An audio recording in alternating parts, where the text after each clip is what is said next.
Buy on MTG. Construct your deck. Command your board. Conquer the table.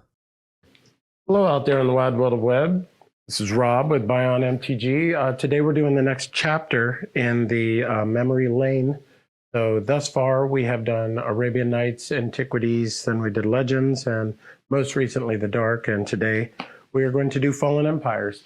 Now the fun thing, well, not necessarily fun, but one of the things to note about Fallen Empires is, let me make sure I'm lined up on my camera, sorry about that, is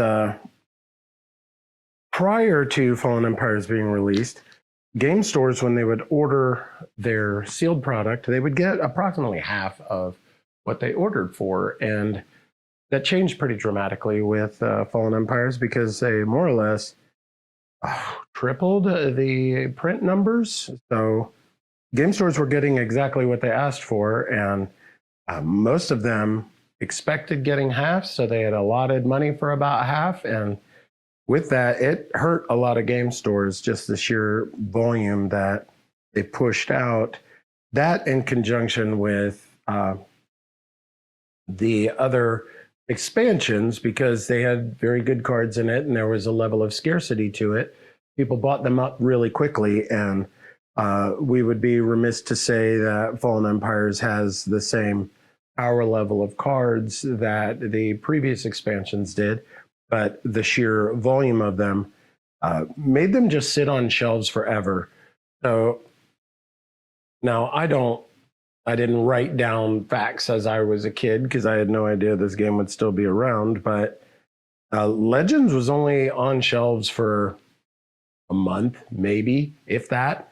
The Dark, similar, was on the shelf for, it felt like a week or two, but man, it was gone really quick. Where the Fallen Empires was sitting on the shelves, you could buy packs for years.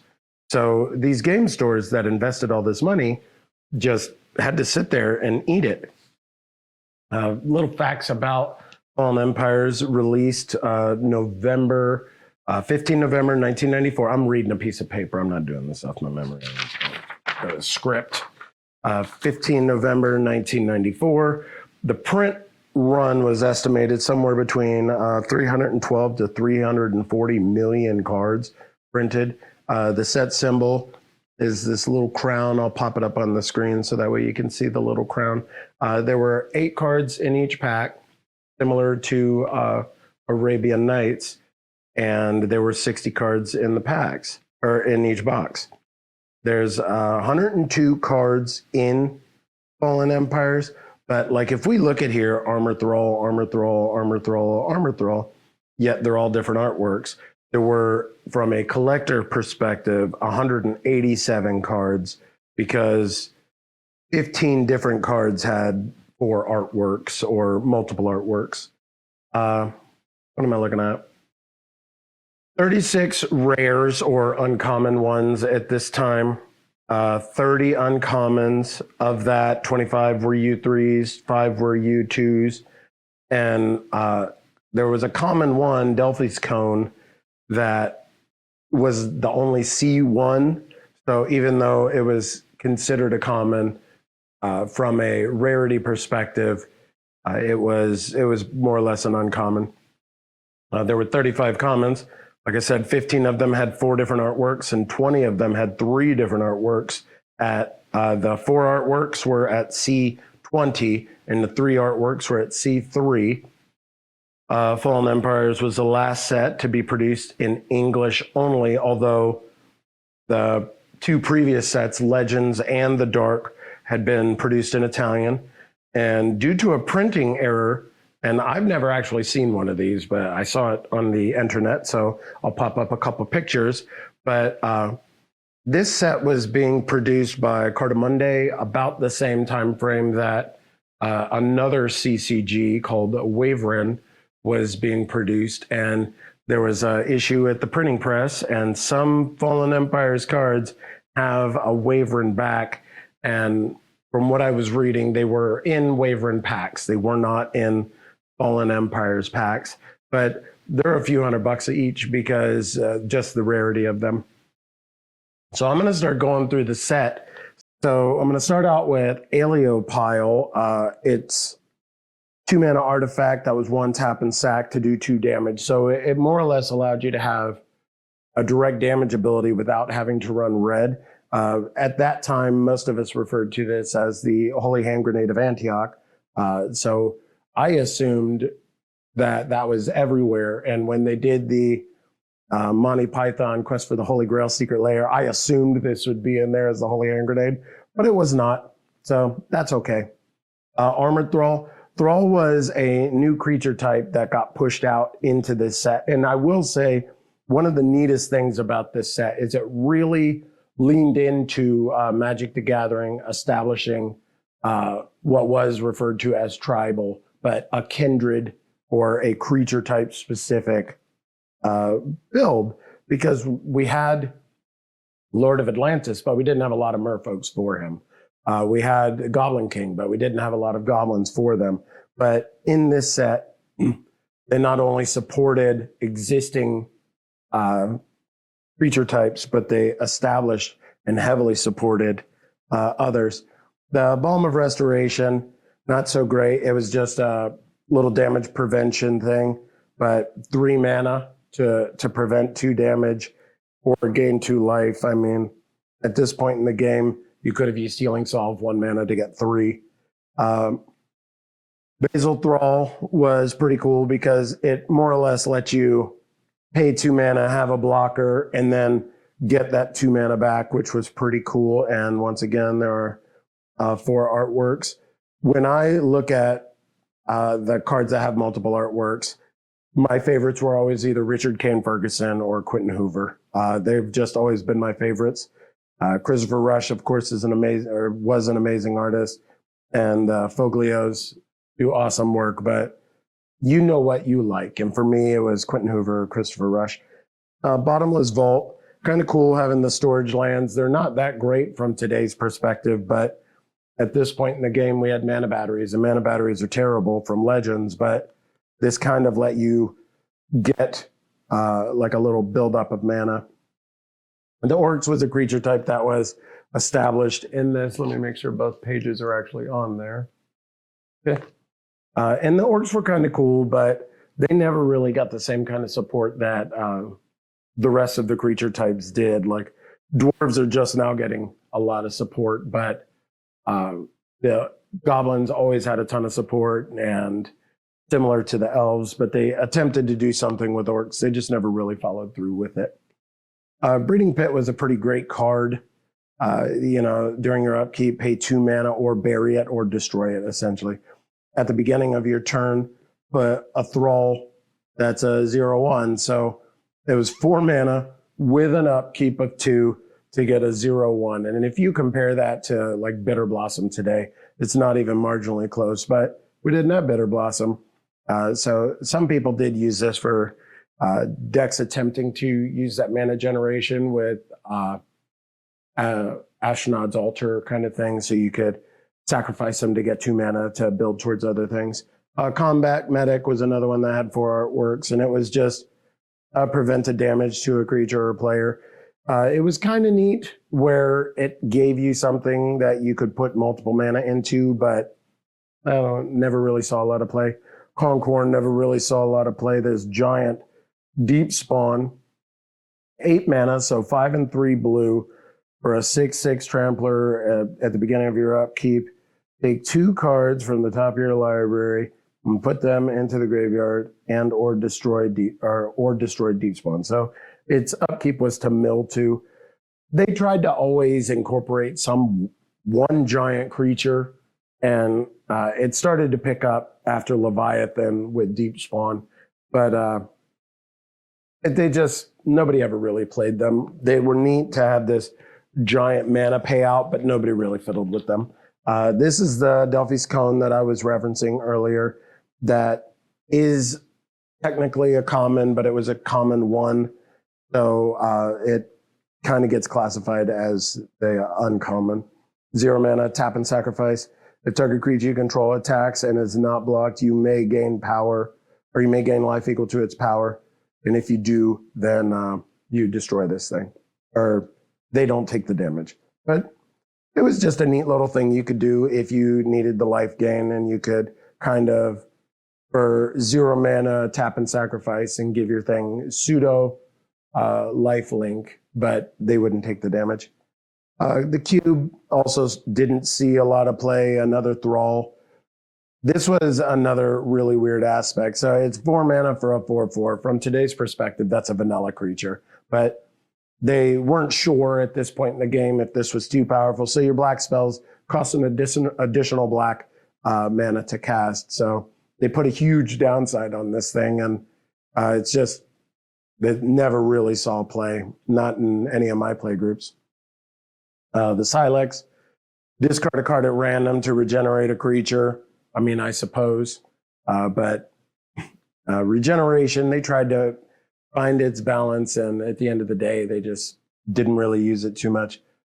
Dwarven Armorer, kind of neat. You discard a card to put a O1 or O +0/+1 counter, or a +1/+0 counter. You will notice in Fallen Empires, they're at a myriad of different types of counters. It's not like today where it's just +1/+1 counters.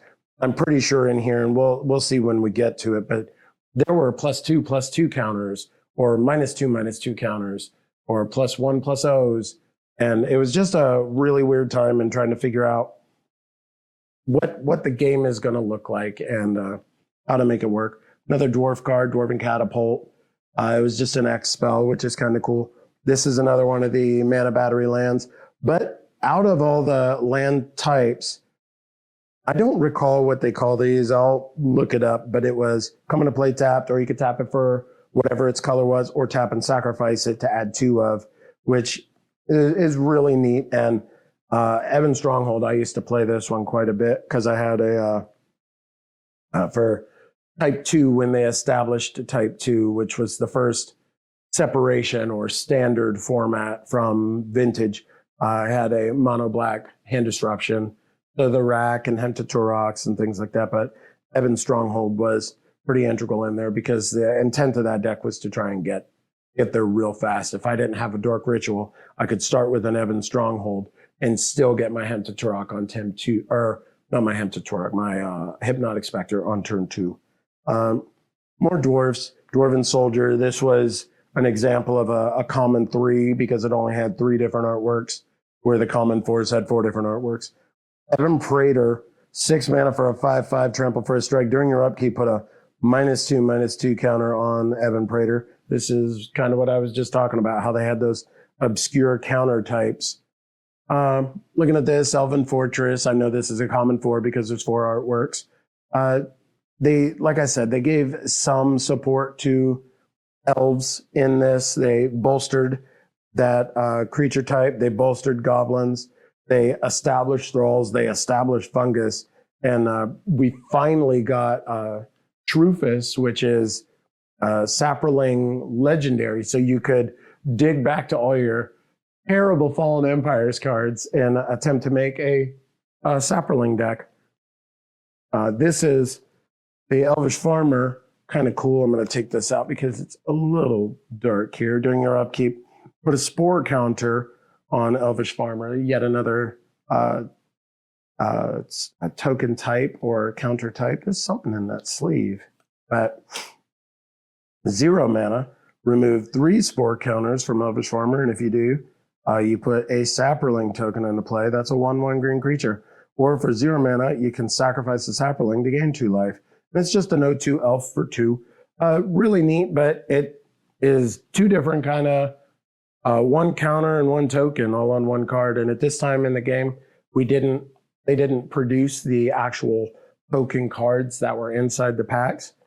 And we would use glass beads to identify what these creatures looked like. And the glass beads had a flat side and a round side on them. So we would put them flat side down if they were untapped, and we'd flip them over so they were wobbly to indicate that they were tapped, like if they were tapped and attacking. Just a different time, but it was a lot of fun. Elvish Hunter, there's 3 artworks, so it's a C3, 2 mana for a 1/1, 1 in a green, tap target creature does not untap during its normal untap phase. So it kind of gave it the stun counter that you're seeing today. And I don't know if this has been errated, but you certainly could just say 1 in green, tap, put a stun counter on target creature. Elvish Scout, untap target attacking creature you control. The creature neither receives nor deals combat damage this turn. So it's a Mazavith for green and tap it, which is kind of neat. Feral's Mantle, Feral's Zealot, the Ferals, I'm pretty sure these are errated to just human, but they were townsfolks. I would have to look. The Zealot, probably errated to a cleric, where this one is a cleric for 1 mana. Add a white, play this mana as interrupt. If you spend more than, if 3 or more is spent this way, then he dies. But it lets you filter your mana into white. Feral Thallid, this is another one of the funguses. With the spore counters during your upkeep, put a spore counter on Feral Thallid. For 0, remove 3 spore counters, and you regenerate this little critter. Fungal Bloom, nice enchantment. 2 green, you put a spore counter on target fungus. So this lets you, at instant speed, dump all that extra green mana that you may have had floating to pump things like the Farmer or the Thallid up. Goblins, like I said, we did get a lot of goblin support. The Surgeon allows you to sacrifice a goblin to regenerate a creature, and there's a handful of different prints. The Goblin Flotilla, I don't think I've ever seen this in play. Probably reading this card for the first time, though. 2 in a red for a 2/2 Island Walk at the beginning of the attack. You can pay red, or any creature blocking or blocked by Goblin Flotilla gains first strike, which is kind of weird. Goblin Grenade, now I'm going to go ahead and flip it because this is one of the 4 artworks, or 3 artworks rather, and these are the other 2. Goblin Grenade is probably one of the best cards to come out of this set, and it was a common. 1 red mana, sacrifice a goblin to have Goblin Grenade deal 5 damage to any one target. So really, really powerful card, and kind of allowed you to just turn a goblin into a burn spell. And at this point in the game, you had Lightning Bolt, you had Chain Lightning, you could have Pyrotechnics, but Goblin Grenade really gave a burn deck an opportunity and kind of formed what burn is today, and enabled it to be something back then. Goblin Kite, just silliness, and I think this is the only method, flyer or to give flight in this set. Now, War Drums kind of, pumping creatures up. Once again, you got the Richard Kane Ferguson artwork, some of the prettiest artwork in the game. Warrens, sacrifice 2 goblins to put 3 goblin tokens into play, but it was 3 mana. So at instant speed, you could, and if you had extra mana, you could sacrifice them and get more goblins. Hand of Justice, always was kind of confused why this wasn't a legendary at this time in the game. We had already had legendaries, but this guy wasn't a legendary, but he looks pretty legendary to me. 5 and a white for a 2/6. Tap 3 target white creatures you controlled to destroy any target creature. So it more or less just gave tapping 4 creatures to destroy something, which was kind of cool. And it gave spot removal to white beyond just Swords to Plowshare. Another one of the tap sacks. Heroism, High Tide, yet another one of the strongest cards in this set, and yet again, a common. So right now we're looking at 2 different commons, which are the best cards out of Fallen Empires. Pretty crazy. But High Tide, instant speed, 1 blue until end of turn. All islands produce an additional blue when tapped for mana. This card, there's entire decks based around this, and it's a very, very powerful card. Hollow Tree, just another battery land. Homarid was another one of the creature types that they attempted to establish, and they're just like hermit crab looking lobster dudes.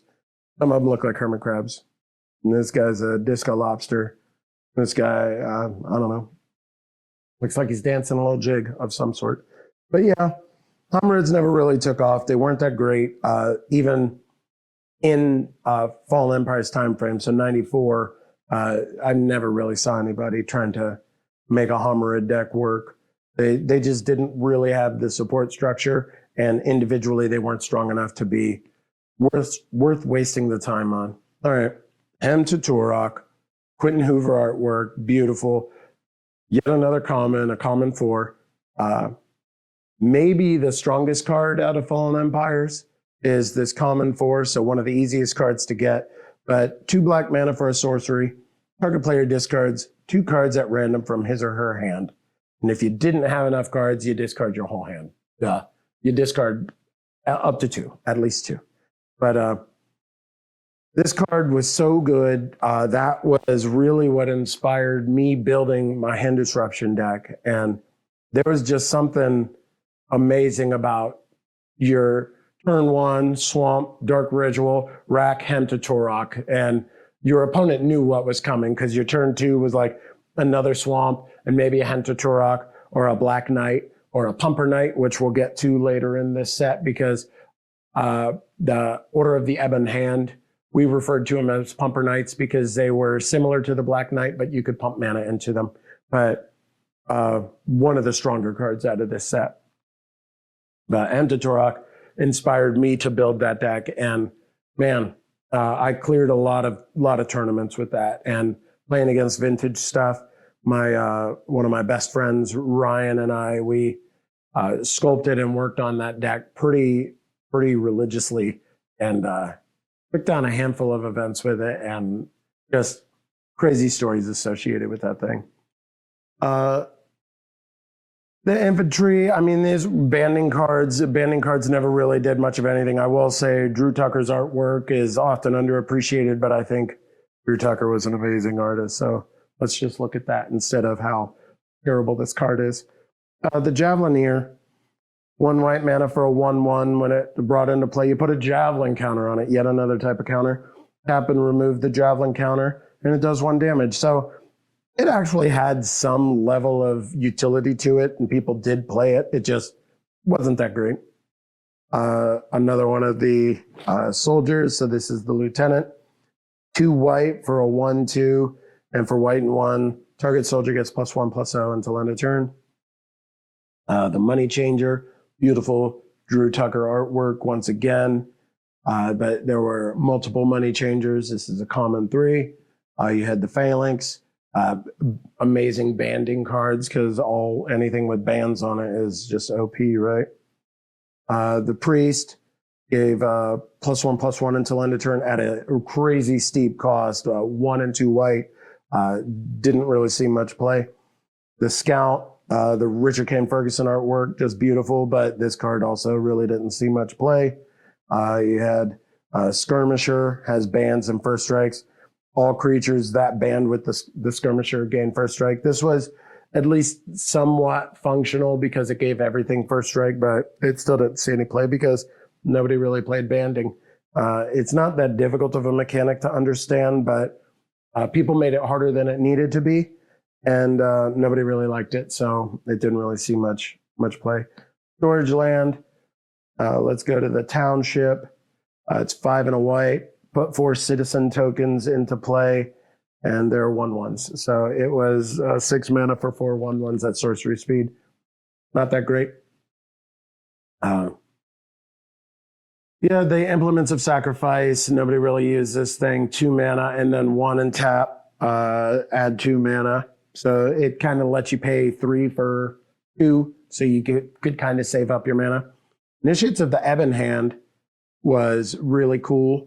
And saw a lot more play than the white version that we talked about earlier, where it was, I don't remember where it is, but anyways, you could filter your mana into black, and if you did more than 3, you had to sacrifice the thing. But because black had so many pip intensive aspects of it, the Initiates of the Ebon Hand saw a lot more play. What is that, Mercine, I don't know. But 2 and 2 blue, enchant creature, put 3 net counters on it when it's brought into play. Target creature, this enchants cannot untap, and you remove a net counter each upkeep. It's 3 stun counters is essentially what it was, but it was 4 mana to stun something for 3 turns. Mind Stab Thrall And of course, I'm going to point at the Richard Kane Ferguson artwork. Mindstab Thrall made the cut into the Hand Disruption deck because much like Hemta Turok, Mindstab allowed you to 3 mana for a 2/2.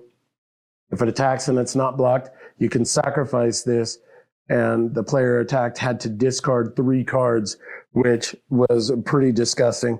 But it more or less forced them to not attack you because they had to keep a blocker up because they didn't want to lose 3 cards and start taking more damage from the rack. Neckrite, another Thrall. There's 3 different artworks, and it's pretty cool. Didn't really do much and didn't really see a lot of play, but I think when you're looking at cards from this era, you have to almost step back and appreciate the game was, even though this is the 5th expansion, still somewhat in its infancy. We didn't realize exactly what made things as hyper powerful. We didn't have the internet as readily accessible where people would just discuss and post deck lists. So people would tinker and tune and try and figure things out because your market research was your LGS. That's all you had. And it was just a different time, but Neckrite never really made the cut. It's not that great, but still fun. Night Soil, 2 green mana for enchantment. 1, remove 2 creatures from any graveyard to put a Saproling into play. So it was a little bit of graveyard hate. And you could do it at instant speed, and you would get a token out of it. So it was pretty neat, especially now. I think this is potentially could see some play in Commander. And I might do a mono green Saproling with Shrufus. And I know that's not the optimal way to build Shrufus. The optimal way is just make him a truck and he will give you all of your Saprolings. But I think it might be fun to do just as much Fallen Empires as humanly possible into a single deck and see how bad it is, but then tune it and try and make it good. Orcish Captain, Orcish Spies, Orcish Veterans. They tried to make orcs a thing and really didn't bring a whole hell of a lot to the table. We do have this Orcish Veteran, beautiful Quentin Hoover artwork, and we're going to trade with somebody right now who has an autographed one, so I'm looking forward to getting that, and hopefully that's in one of my mail day videos in the future because I love his artwork and I wish I could have more, or maybe even an original would be the dream, right? Another Orcish Veteran. These are what I was referring to as the Pumper Knights, and they put them both back to back. So if we refer to a White Knight, is 2 white mana for a 2/2, first strike, protection from black. And then there was the Black Knight, which was 2 black mana for a 2/2, first strike, protection from white. And then when these came out, even though they're clerics, we referred to them as the Knights because of the templating for the 2 mana for a 2-something, pro something. And we just called them Pumper Knights because for 2 black mana, +1/+0, and had first strike. So it gave you something to dump that extra mana into. So you would do nothing on your first main, you'd move to combat, and you'd swing, because if you had a 2/1 first striker for 1 mana, you could make it first strike.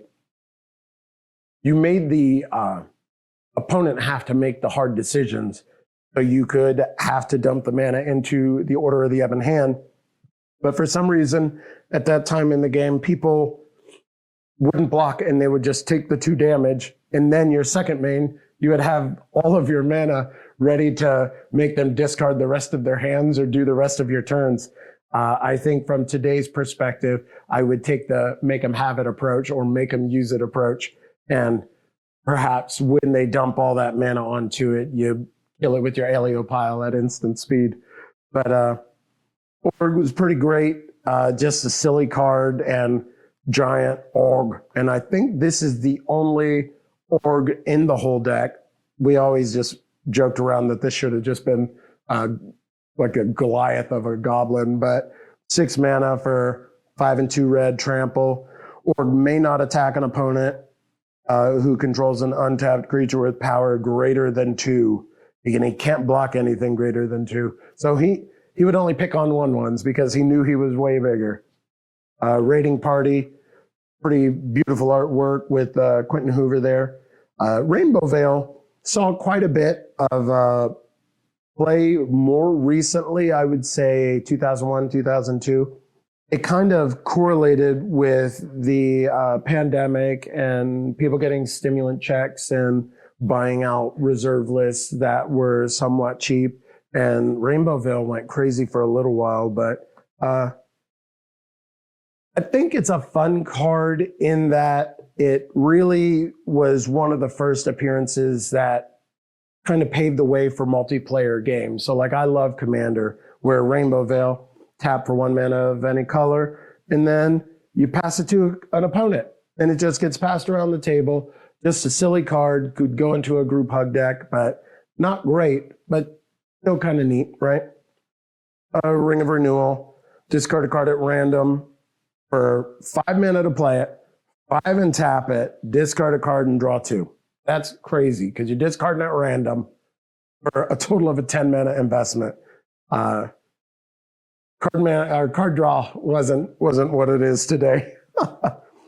River Merfolk. Now, I will say we're just now getting into the Merfolk. Merfolk definitely got some strong cards, and there were really cool combos when you're looking at the dark with Merfolk Assassin and War Barge, and you had a handful of Merfolk from the dark, a handful of Merfolk from ABU. So this getting some more Merfolk, people tried to make it into a real deck where you have like Sea Singer, where you had theft aspects of it because you would run this, or if you were just doing a theft deck specifically, Control Magic, Steal Artifact, Old Man of the Sea, Sea Singer, Rubinia Soul Singer. You could have a pretty formidable and 16, 20 different methods to steal other people's cards at this point in the game. So yeah, you could build a deck around just taking other people's. And Preacher, don't forget Preacher. So 24, and that's just off the top of my head. And you'd be in Bant colors, so you had some methods like you had near Nature's Lore once Ice Age came out. You would have some methods to speed up the process and have a really cool 3-color Bant deck. And who knows, maybe I'll build Rubinia Soul Singer as a commander now and run some of this old school theft stuff. It's funny. I don't know. Sometimes people get mad if you're killing them with their own things. But at that point, you're like, well, you shouldn't be running that strong a card, right? No, people don't like it. Another tap sack land, another storage land. We talked about that one. Soul Exchange, sacrifice a creature, but remove it from the game. And instead of putting it in the graveyard, take a creature from your graveyard, put it directly into play. So we're summoned, put a +2/+2 counter on it. If the creature that was sacrificed was a thrall. So this is another weird counter, a +2/+2 counter. Spirit Shield, kind of neat. One of the precursor or early versions of equipment. People didn't like it though. This didn't see much play. Spore Cloud did though. It's a giant fog though, but 1 and 2 green, instant. Tap all blocking creatures. No creatures deal combat damage in this turn.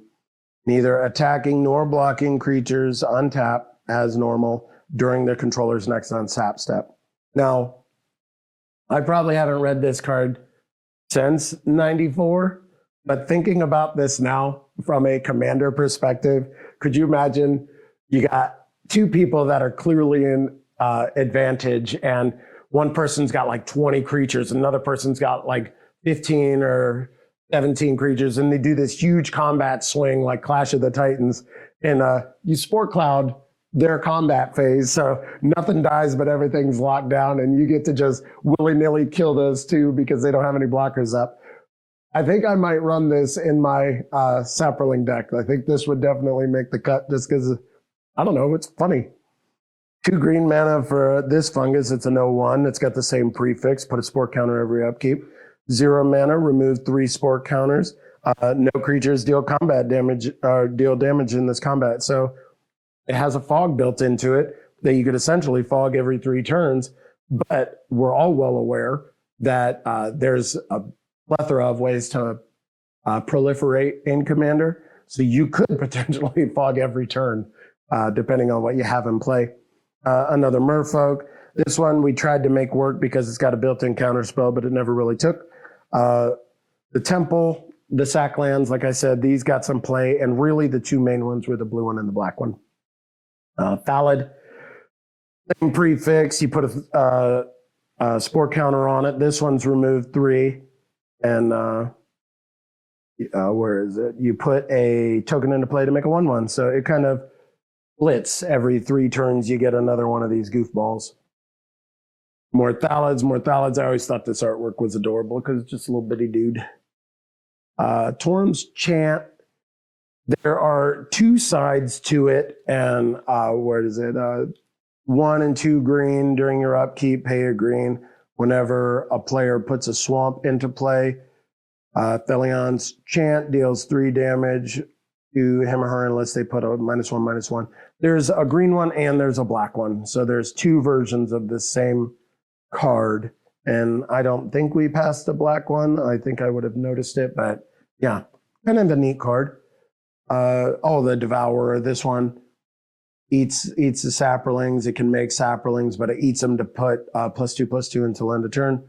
It's a little monk, sacrifice a green creature, and it lets you it turns a land into a forest, which was kind of cool if you had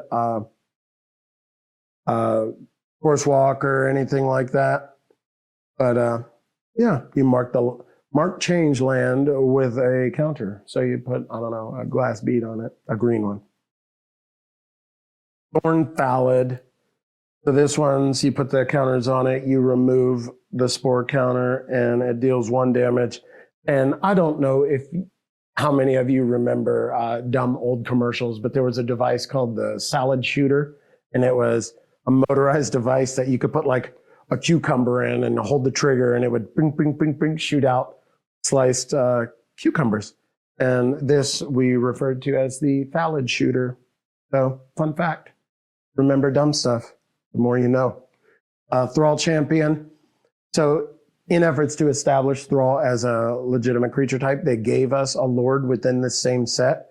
And the funny part is you look at Lord of Atlantis is only 2 mana. Goblin Lord is only 3 mana, but the Thrall Champion was 5. It was ridiculous. It did have, take control of a target Thrall. You lose control of a target Thrall if this leaves play, or you lose control of it. So you could steal a Thrall with him, but you lost him when he died, or you lost him. Thrall Retainer. I played this quite a bit. 1 black mana for an instant or enchantment. Creature gets +1/+1, or you could sacrifice it to regenerate the creature. This saw a fair amount of play, and especially in the mono black deck, because I would try and hammer in that combat damage while doing the hand disruption, because there's only 4 racks in the deck, so you couldn't rely on rack to do the killing, but you could rely on the hand disruption to take care of their removal or them doing anything of note, because you would use like Dark Banishing or Terror to get rid of the rest of their creatures that made it into play, or an Aleo pile. And yeah, pretty cool. Thrall Wizard, never really used this one, but counters target black spell if the caster does not spend an additional black or 3. So it kind of had like a built-in counter on it, so it was pretty cool, but you could get around it if need be. Almost like Ward today, that counters the spell unless you pay whatever the ward cost is. He, for 2 mana, gave a spell a ward cost, right? Tidal Flats, didn't really see much play, and neither did Tidal Influence. Borok's Chant, this is similar to the Thelon's Chant. Just the green or the black version. And Torok's Gate has a paragraph on it. I'm going to have to take it out of there because I won't be able to read that from. 1 and 2 black enchant land can only be played on a target land you control. Sacrifice a Thrall and put 3 time counters on the gate. During your upkeep, remove a time counter from the gate. If there are no time counters on it, you bury Torok's Gate enchantment. All attacking creatures you control get +2 -1 until end of turn. It was like a temporary pump thing, but you had to pay for it and you only had it for a short amount of time. Their version of a Pumper Knight, but it really didn't pump that great. It just gave it flying. But 3 mana for a 2/2 first strike. It didn't have protection from red, but it should have. It also had a clause that you buried the knight if you control no islands. So I believe that's referred to as Island Home. It was keyworded later, but yeah, didn't really see much play. The mages did, though, for 2 and a blue for a 1/1, 1 blue tap, counter target spell if the counter doesn't pay 1 more. So if force spiked, and it had a built-in reusable force spike. And that was kind of cool. Another mage. The soldiers, I'm going to point at the Richard Kane Ferguson artwork. Although it was a merfolk, that was the only thing it really had going for it because it was 2 mana for a 1/2. Another soldier. The War Machine, I'm going to take this one out also because it's a shit show. 1 and 2 blue for an 0/4 wall. For 0, tap target merfolk you control to allow this creature to attack this turn. Or to give it +2/+1 until end of turn. So you would tap merfolks to either enable this thing to attack or pump it up. The clause, though, if the War Machine is put into the graveyard, all merfolks tapped in this manner are destroyed. This turn are destroyed. So if somebody did attempt to make this into a big War Machine so they could attack with it, they're swinging with it. You don't declare any blockers. They tap all their merfolks to do this big alpha strike, and then you just blow it up. And it killed this. It kills all the merfolks they tapped. It was terrible, terrible. Another card that was similar to the shield that we referenced earlier, precursor to equipment, but nobody played them because they were bad. You probably remember on my previous set reviews, if I had a sealed pack, I would show the sealed pack. I did not have a sealed pack for this set, but that's a positive aspect and not that expensive. But I ended up finding this Fallen Empires comic book. Nice and centered. Fallen Empires comic books. It's still sealed in the bag. And the reason that I bring this out is if you look at the top, includes a free booster pack with this comic. So inside the comic book, it came with 1 booster of Fallen Empire. So 8 trading card or 8 tradable game cards. And I mean, not that people were searching Fallen Empires packs, but I can guarantee this one wasn't searched because you can't bend it over and do all the thing. But also, if you look at it, it's very clean.